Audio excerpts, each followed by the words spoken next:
بسم اللہ الرحمن الرحیم رب اشرح لی صدری ویسر لی امری واحلل عقدۃ من لسانی یفقہوا قولی رب زدنی علما رب زدنی علما رب زدنی علما۔ پیارے بچوں، السلام علیکم۔ میں آپ کو اردو کے لیکچر نمبر 15 میں خوش آمدید کہتی ہوں۔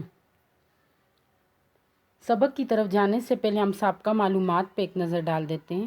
بیٹا، آپ نے علامہ محمد اقبال کا شعر تو سنا ہوگا، خدا نے آج تک اس قوم کی حالت نہیں بدلی، خدا نے آج تک اس قوم کی حالت نہیں بدلی، نہ ہو جس کو خیال آپ اپنی حالت کے بدلنے کا۔ علامہ اقبال اس شعر میں مسلمانوں کو ان کا اصل مقصد یاد کروا رہے ہیں اور ساتھ یہ ان کو ترغیب دے رہے ہیں کہ تب تک کوئی قوم جو ہے وہ ترقی پذیر نہیں ہو سکتی جب تک اس قوم کا ہر فرد خود کو درست نہ کر لے۔ ٹھیک ہے۔ مفکر پاکستان علامہ محمد اقبال، یعنی مفکر پاکستان ہمارے قومی شاعر علامہ محمد اقبال نے یہ شعر لکھا۔ علامہ محمد اقبال نے مسلمانوں کو خواب غفلت سے جگایا۔ کیا کیا؟ خواب غفلت سے جگایا، یعنی سوئی ہوئی قوم کو جگایا۔ سوئی ہوئی قوم سے کیا مراد ہے کہ مسلمان اپنے مقصد زندگی سے ہٹ چکے تھے تو انہیں ان کا مقصد زندگی یاد کروایا، ٹھیک ہے، اور محکوم بن چکے تو ان کو حکومت کرنی سکھائی۔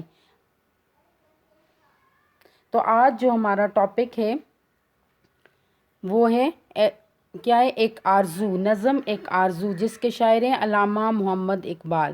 تو علامہ محمد اقبال نے اس نظم میں شاعرانہ مصوری، محاسن معنوی اور پاکیزہ خیالات کا اظہار کیا ہے۔ ساتھ ساتھ وہ اشعار کے ساتھ ساتھ میں آپ کو ان کی وضاحت بھی کرتی رہوں گی، ٹھیک ہے۔ تو آپ نے ویڈیو کو غور سے دیکھنا ہے اور الفاظ معنی جو ہے وہ پہلے آپ دیکھ لیں، اس کے بعد ہم جو ہے تو اس کی تشریح کی طرف چلتے ہیں۔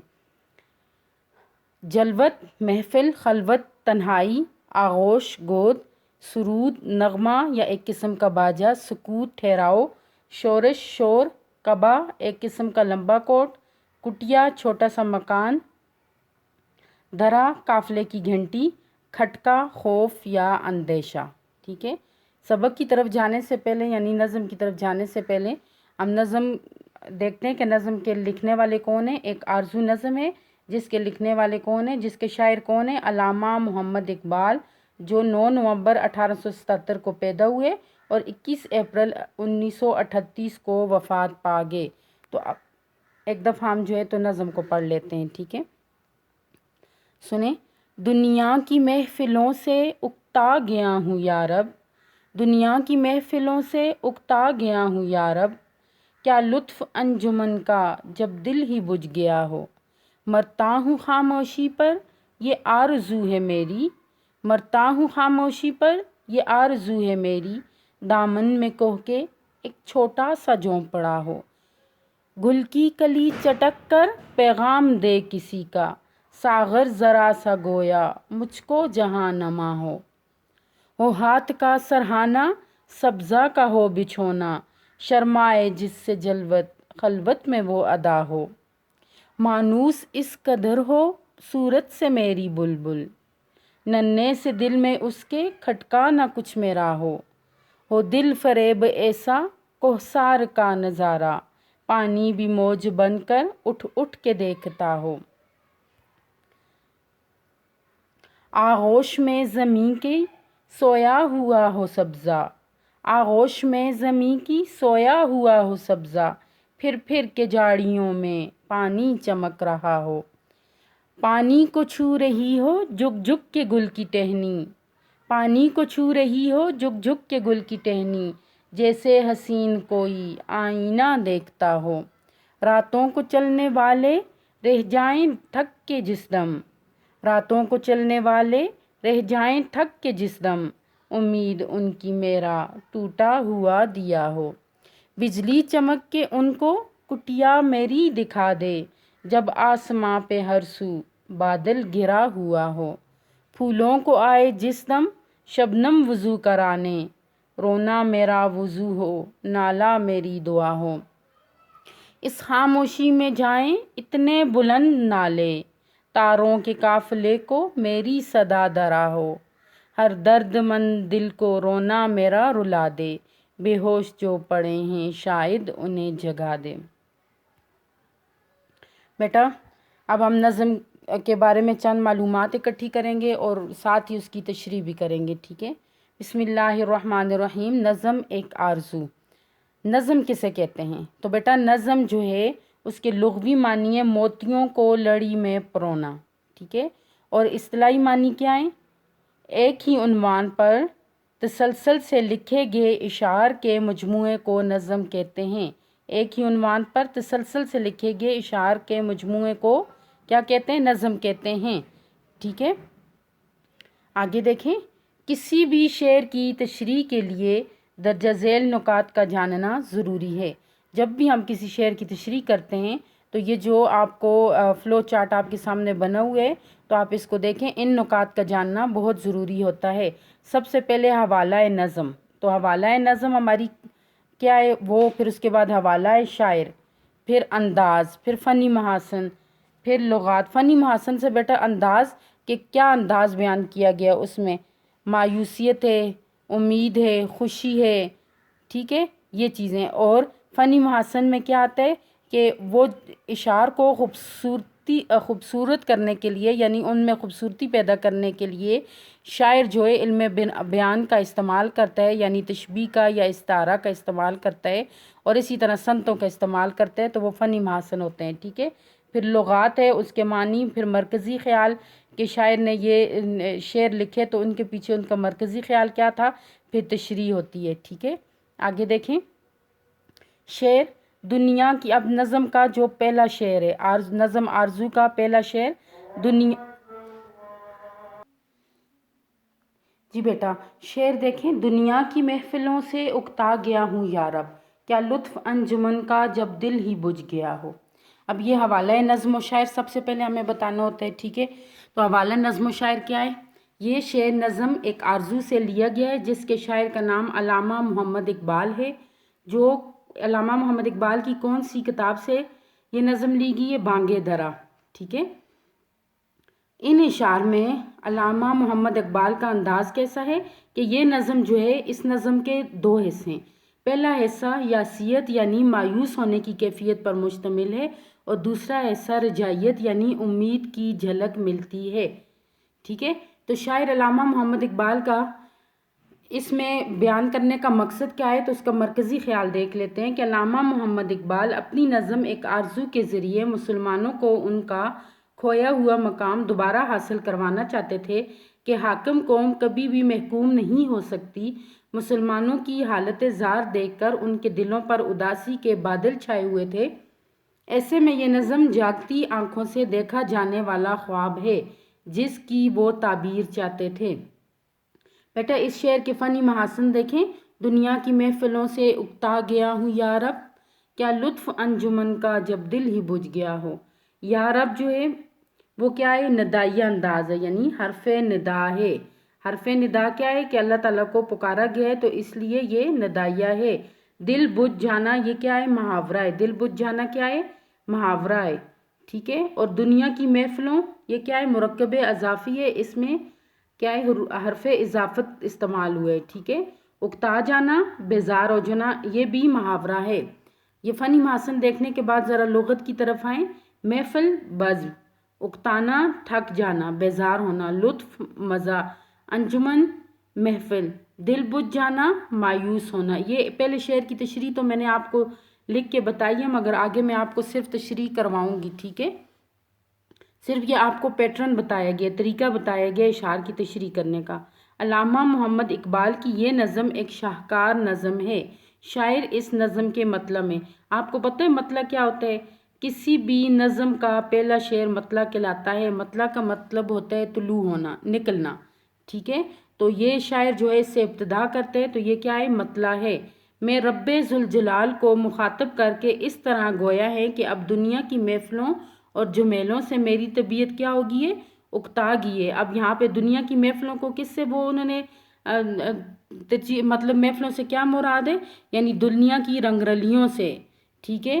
دنیا میں جو شور تماشا ہے اس سے کیا ہو گیا ہے؟ میری طبیعت کیا ہو گئی ہے؟ اکتا گئی ہے، یعنی میں بیزار ہو چکا ہوں، اس لیے کہ جب حوادث زمانہ سے دل ہی بجھ کر رہ جائے، یعنی زمانے کو جب ہم دیکھتے ہیں اور اس میں موجودہ جو لوگ ہیں اور ان کو دیکھ کر میرا دل ہی بجھ گیا۔ کیوں دل بجھ گیا تھا ان کا؟ تو بیٹا اس کی سب سے بڑی وجہ، ان کی مایوسی کی سب سے بڑی وجہ یہ تھی کہ مسلمان اس وقت جو ہے مسلمان جو ہے وہ محکوم ہو چکے تھے، انگریز ان پر حکومت کر رہے تھے اور ہندوؤں کا راج تھا، ٹھیک ہے، اور مسلمان جو تھے وہ صرف اور صرف اللہ کا دین نافذ کرنے کے لیے دنیا میں آئے ہیں، ٹھیک ہے، وہ محکوم قوم نہیں ہے، وہ حاکم قوم ہے، اس نے تمام دنیا کو فتح کیا اور تمام دنیا پر حکومت کی۔ تو یہ حالت دیکھ کر علامہ محمد اقبال جو ہے ان پر مایوسی چھائی ہوئی تھی۔ شاعر علامہ محمد اقبال مسلمانوں کی حالت زار دیکھ کر کہیں دور جانا چاہتے ہیں۔ کیا کرنا چاہتے ہیں؟ کہیں دور جانا چاہتے ہیں جہاں صرف اور صرف خاموشی ہو۔ اب دیکھیں ادھر میں لفظ ہے خاموشی۔ خاموشی کا کیوں انہوں نے کہا گیا خاموشی؟ کہ اس میں یہ وزن کو برقرار رکھنے کے لیے میم کے اوپر پیش دے کر اس کو خاموشی پڑھا گیا ہے، اور کوئی تکلیف نہ ہو۔ پھر آپ دیکھیں کہ شاعر کیا کہتے ہیں، یا رب زمانہ مجھ کو مٹاتا ہے کس لیے، لوہے جہاں پہ حرف مقرر نہیں ہوں میں، یعنی میں لوہے جہاں پہ میرا کوئی مقصد ہے، میں کوئی غلط حرف نہیں ہوں، مجھے کیوں زمانہ جو ہے یعنی مسلمانوں کو کیوں ختم کرنے کے در پہ؟ مسلمان تو ایک حاکم قوم ہے، یہ امت مسلمہ ہے جو اللہ تعالیٰ کا حکم دینے کے لیے اور برائی سے منع کرنے کے لیے پیدا کی گئی ہے، ٹھیک ہے۔ تو آگے دیکھیں اگلے شعر کی طرف جاتے ہیں۔ مرتا ہوں خاموشی پر یہ آرزو ہے میری، مرتا ہوں خاموشی پر یہ آرزو ہے میری، دامن کے میں کوہ کے ایک چھوٹا سا جھونپڑا ہو۔ بیٹا حوالہ نظم و شاعر اسی طرح ہم کریں گے کہ یہ شعر نظم ایک آرزو سے لیا گیا ہے، شاعر کا نام علامہ محمد اقبال، ماخوذ از بانگ درا، ٹھیک ہے۔ تو اس شعر میں یاسیت کے ساتھ ساتھ خواہش کا بھی اظہار کریں۔ یاسیت میں نے آپ کو بتایا تھا کہ یہ مایوسیت کی کیفیت، مایوس ہونے کی جو کیفیت ہے، پہلے تو مایوس ہو رہے ہیں دنیا سے، پھر اس کے بعد کیا کریں، اپنی خواہش کا اظہار کرتے ہوئے وہ یہ بیان کر رہے ہیں، ٹھیک ہے۔ تو سب سے پہلے ہم لغت دیکھ لیں گے۔ خاموشی سکوت کو کہتے ہیں، آرزو جو ہے وہ خواہش کو کہتے ہیں، کوہ کس کو کہتے ہیں؟ پہاڑ کو، ٹھیک ہے۔ تو اس شعر میں جو ہے شاعر کیا کہہ رہے ہیں کہ گنجان آباد شعروں کے شور سے تنگ آ گیا ہوں، اور کیا چاہتا ہوں کہ پہاڑ کے دامن میں، یعنی اپنی خواہش کا اظہار کرتے ہوئے کہہ رہے ہیں کہ کہیں دور پہاڑ کے دامن میں میرا گھر ہو اور وہاں مکمل خاموشی ہو، اور خاموش جگہ کی خواہش کرتا ہوں۔ کیوں وہ خواہش کرتے ہیں؟ کیونکہ وہ مسلمانوں کی حالت دیکھ کر وہ کہیں دور، جس طرح انسان جو ہے نا وہ تنگ آ جاتے ہیں حالات کو، اپنے حالات کو بعض انسان دیکھ دیکھ کے وہ تنگ آ جاتا ہے، وہ کہتے ہیں کہ کہیں دور چلا جاؤں اور وہاں ٹھنڈی ہوا اور خوشگوار موسم ہو اور سرسبزہ ہو اور پانی بہہ رہا ہو اور الگ سے ایک جھونپڑی ہو جہاں شور کی آواز ہی نہ آتی ہو، اور ان سارے جھمیلوں سے میں دور چلا جاؤں۔ کیوں؟ کیونکہ اس کے دل کی جو کیفیت ہوتی ہے وہ اس کو اس بات پر مجبور کر رہی ہو، اس کا دل اداس ہوتا ہے۔ اسی طرح شاعر علامہ محمد اقبال کا بھی دل اداس ہے اور وہ خواہش کر رہے ہیں کہ وہ کہیں دور چلے جائیں اور وہاں کے پہاڑوں کے دامن میں ان کا گھر ہو، ٹھیک ہے۔ اور یہ مایوسی کس سبب پہ؟ یہ مسلمانوں کا جو کھویا ہوا مقام ہے، جو مسلمان محکوم بن چکے ہیں، اس وجہ سے وہ ان کے دل پہ اداسی چھائی ہوئی ہے، ٹھیک ہے۔ آگے شعر دیکھیں۔ گل کی کلی چٹک کر پیغام دے کسی کا، گل کی کلی چٹک کر پیغام دے کسی کا، ساغر سگویا مجھ کو جہاں نما ہو۔ اب دیکھیں گل کی کلی، گل کی کلی کیا ہے؟ مرکب اضافی ہے، یہ میں نے لکھا ہوا بھی ہے۔ گل کی کلی کیا ہے؟ فنی محاسن میں مرکب اضافی ہے۔ جہاں نما کیا ہے؟ یہ تشبیہ بھی ہے، مطلب دنیا کی طرح، یہ تشبیہ بھی ہے اور اس میں ایک تلمیح بھی ہے۔ تلمیح کیسے ہے؟ کہ ایران کا بادشاہ تھا جمشید، جس کے پاس ایک پیالہ تھا اور جس میں وہ تمام دنیا کو دیکھ سکتا تھا، یعنی ایک واقعہ، تاریخی واقعے کی طرف اشارہ کیا گیا ہے، تو اس اعتبار سے اسے ہم تلمیح بھی کہتے ہیں۔ اب لغت دیکھیں۔ گل کہتے ہیں پھول کو، کلی چٹک کر، اس کا مطلب ہے کلی کے شگفتہ ہونے کی کیفیت۔ پھر پیغام ہے، پیغام کیا؟ میسج، جو ہم میسج دیتے ہیں، ٹھیک ہے۔ ساغر کیا ہے؟ پیالہ۔ جہاں نما، دنیا کی طرح، ٹھیک ہے۔ اب ہم اس کی تشریح کی طرف جاتے ہیں۔ تو بیٹا جب پھول کی کلی چٹکتی ہے، یعنی پھول کی کلی جب پھول میں تبدیل ہو جاتی ہے تو ایسا معلوم ہوتا ہے کہ یہ کلی مجھ کو پیغام دے رہی ہے. کیا پیغام دے رہی ہے؟ کہ ان کلیوں کی شگفتہ دہانی میرے لیے ایسی ساغر کی حیثیت اختیار کر لی. یعنی یہ کلیاں جو ہیں جب یہ کھل کر پھول بن جاتی ہیں تو ان کا شگفتہ ہونا میرے لیے کیا ہے؟ ساغر کی حیثیت اختیار کر لیتا ہے. کیسے؟ جن میں مجھے تمام مناظر فطرت کا جائزہ لیا جا سکتا ہو. یعنی یہ جب کلی کھل کر پھول بن جاتی ہے تو اس کلی کے پھول بننے میں مجھے یہ ایک ساغر کی طرح نظر آتی ہے، وہ والا ساغر جو جمشید کے پاس تھا جس میں وہ پوری دنیا کو دیکھ سکتا تھا. اور اس کلی کے کھل جانے کے بعد اس میں تمام مناظر فطرت کا جائزہ لے سکوں. ٹھیک ہے. شاعر نے کلی کو جو ہے جامع جمشید سے تشبیہ دی ہے. جامع جمشید سے کیا دیے؟ تشبیہ دیے. جس طرح جامع جمشید جو ہے بادشاہ جام میں دیکھ کر پوری دنیا کے مناظر دیکھتے ہوئے، اس طرح شاعر نے ایک خواہش کا اظہار کیا ہے کہ مجھے بھی پھول کی کلی میں سب کچھ نظر آئے. ٹھیک ہے. ہم نیکسٹ جو اگلا شعر ہے وہ ہم اسی کتاب میں سے دیکھتے ہیں اور ساتھ اس کے فنی محاسن اور لغت وغیرہ کو بھی دیکھتے ہیں، پھر اس کی تشریح. ہو ہاتھ کا سرہانہ سبزہ کا ہو بچھونا، آپ شرمائے جس سے جلوت خلوت میں وہ ادا ہو. بیٹا آپ نے پینسل اپنے پاس رکھنی ہے اور آپ نے ساتھ ساتھ لکھنا بھی ہے. سب سے پہلے ہم نے فنی محاسن نکالنے. تو فنی محاسن میں ہاتھ کا سرہانہ، تو کا کیا ہے؟ حرف اضافت ہے. تو ہاتھ کا سرہانہ کیا ہے؟ مرکب اضافی. شاباش اوپر لکھ لیں مرکب اضافی. ٹھیک ہے. سبزہ کا ہو بچھونا، کا پھر سبزہ کا ہو بچھونا، یہ بھی کیا ہے؟ مرکب اضافی ہے. اس کو بھی انڈر لائن کر کے اس کے اوپر خط کشیدہ کر کے لکھ لیں. پھر جلوت اور خلوت یہ متضاد الفاظ ہیں. ٹھیک ہے. اس کو صنعت تضاد بھی کہتے ہیں. ابھی آپ صرف اس کو متضاد ہی لکھ لیں، متضاد الفاظ لکھ لیں. ٹھیک ہے. اب ہم اس کے معنی دیکھتے ہیں. سبزہ یعنی گرینری، ہرا بھرا. ٹھیک ہے. سبزہ ہرا بھرا، بچھونا بستر، یہ ساتھ ساتھ آپ نے اوپر لکھنے ہیں. ٹھیک ہے. جلوت مجمع یا ہجوم، جلوت مجمع یا ہجوم. خلوت تنہائی، یہ متضاد ہیں. جلوت اور خلوت کیا ہیں؟ متضاد ہیں. ٹھیک ہے. ادا ناز و انداز یعنی انداز، کیا ہے؟ انداز. تو اب شاعر جو ہیں ان اشعار میں آپ کو بتایا تھا نظم کے دو حصے ہیں، یعنی اب دوسرے حصے کی طرف چلتے ہیں جس میں آتا ہے رجائیت یعنی امید، جس میں ایک امید نظر آ رہی ہو. تو شاعر کے ان اشعار میں ایک امید کی جھلک نظر آتی ہے. ٹھیک ہے. تو علامہ اقبال نے اس شعر میں نازک خیالی کا مظاہرہ کیا ہے. کیا کیا ہے؟ نازک خیالی کا مظاہرہ کیا ہے اور مجازی عشق کی حالت بیان کرتے ہوئے لکھتے ہیں. مجازی عشق کیا ہوتا ہے؟ جو دنیا کے ساتھ ہو، دنیا کی طرف جو رغبت دلار ہو. ٹھیک ہے. کہ کسی کے ہاتھ کا تکیہ ہو اور وہ ہاتھ ریشم کی طرح نرم ہو اور نرم سا فرش ہو جیسا گھاس. اب وہ ایک ہے نا، آپ ذرا دیکھیں کہ خوبصورت سا موسم ہو اور نیچے ہرا بھرا سبزہ ہو اور اس پر لیٹا ہوا انسان اور ساتھ ہی اس کے ہاتھ سے وہ اپنے تکیہ بنائے اور ایسے لگے جیسے وہ ریشم ہو، ریشم کی طرح نرم ہو اور اسی طرح کا فرش ہو، گھاس جو ہے اور چمن کی ماند ہو یعنی باغ ہو، ہر طرف باغ ہو، چڑیاں چہچہا رہی ہوں اور اس قسم کا منظر ہو. ٹھیک ہے. تو وہ ایسا ہی منظر چاہتے تھے. وہ ظاہر میں شرمائی اور تنہائی میں محبت بھرے ادائیں پیش کرے، یعنی سب کے سامنے وہ شرمانے والا ماحول ہو اور تنہائی میں اس میں کیا ہے؟ محبت بھرے، اس میں محبت کے رنگ جو ہیں وہ نظر آئیں. ٹھیک ہے. تو آپ کو سمجھ آئیے کہ اس میں نازک خیالی کا مظاہرہ کر رہے ہیں. شاعر اس شعر میں نازک خیالی کا مظاہرہ کرتے ہوئے متضاد الفاظ کا خوبصورت استعمال کر رہے ہیں، خلوت اور جلوت کا. ٹھیک ہے.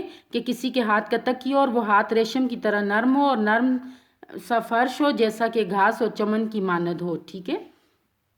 بیٹا اب اگلے شعر کی طرف جاتے ہیں.